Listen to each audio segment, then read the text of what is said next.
Ai, tämähän on kiva. Mikäs tää nyt on sitten? Se on meidän ystävämyyntitarjous, 29 €. Ystäväsi aina.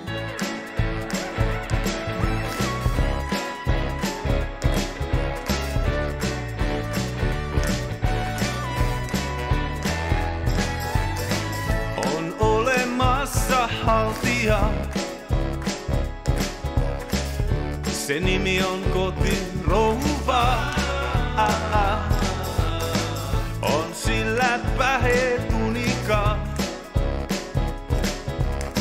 Arva mitä sillä on taskussa. Ei voi muuta kuin rakastaa. Ei voi muuta kuin rakastaa. Naista joka taskustaan heittää parantavaa värienergiaa. Värienergiaa. No niin, täytyy sitä vähän väriäkin olla elämässä. Tässä sitä löytyisi nyt sitten.